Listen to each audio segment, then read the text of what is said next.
Every yoga ball session, you have to let the animals play first.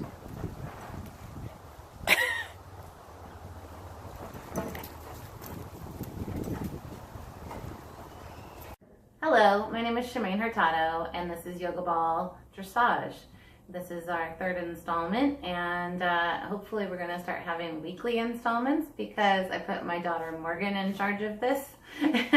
And she's a little bit of a slave driver at 15 years old. She's more like, I don't know, twice my age, and that much more dedicated and responsible. Anyway, so you're going to be enjoying a lot more of this, hopefully, and you won't get tired of us. So anyway, today I wanted to talk a little bit about the training pyramid for horses and for riders. And a lot of people don't know there's a training pyramid for riders.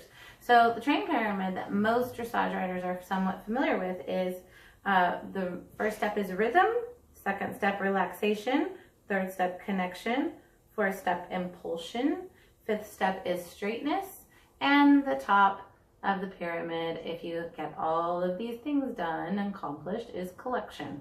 And so this is for the horse and rider to achieve together, of course, but the pilot has to have their own training pyramid as well. So that is flexibility, core engagement, muscle stamina, your posture and balance, relaxation, same as the other training pyramid, and then hopefully you can reach the peak, which is to be able to focus and ride with intent, so that when you ask your horse to do something, you can back it up with a strong position and strong conviction that you can do it and that the horse should follow you as its leader. So we're going to talk about the first two steps today. We're going to talk about flexibility, and we're going to talk about core engagement. And those two things we have to solidify before we can move on to the next. All right?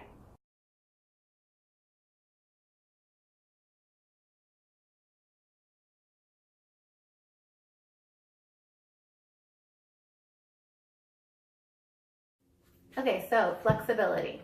Riders need to have good flexibility. And there's a few exercises I've come up with that you can do before you get on your own horse at your barn. And some of these you can do right immediately before you get on, or in the cross ties, let's say, or you can use some sort of a support, roof support of the stall, something to that effect, to be able to do this stretch, the first stretch. And this is the shoulder and chest. Put your arm on a wall, or like I said, on the cross ties, and just stretch that shoulder and chest and open it up, and so that you can get your chest up and lift that sternum. And then we'll do it the other way, and I will put my arm here and stretch and turn and allow my shoulder to open up so that my whole chest area here also has a nice stretch to it. Okay, so that's number one. Number two is a hamstring stretch, and I do this at the mounting block. So you can go up to the mounting block with your horse in your hand with your reins, and you could just put your heel up there and give yourself a little hamstring stretch. I don't bend over to do it, even though that increases the stretch.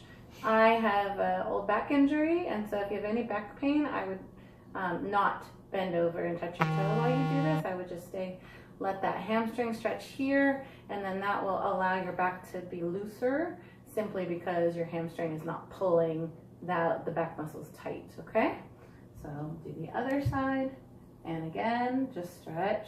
My back is relatively straight, and I could lean at the hip a little bit, pivot at the hip a little bit, but I'm not going to round my back so that I don't pull those muscles and tighten that up. Okay, there's the first two, and then the next one would be hip flexor stretch. So you want to stretch the hip flexors right in here.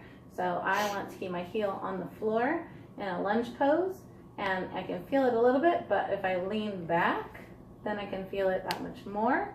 And so that stretches the hip flexors, so that you can then, when you're riding, you can keep your legs down and you can use that core like we're talking about. Let's see here. There we go. So back leg is stretching, front leg is bent, and I'm stretching the hip flexor, and I'm gonna lean back so that I can get a little bit more stretch out of it. And there we have it.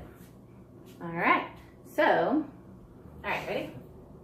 So now we're gonna talk about the core engagement part of this training pyramid for riders. And the way you can practice this at home on your yoga ball is by practicing your sitting trot. So when you sit the trot, you can think about rolling the ball forward. So Morgan, you want to roll your ball forward with your pelvis. And so when you're rolling that ball forward, you're engaging your core to do it. And then as you're engaging that core forward, you're also tightening your buttock muscles and your inner thigh muscles, okay? And one of the things that you can do here to increase this exercise is to pull yourself a little bit up, and you can see my ball lift.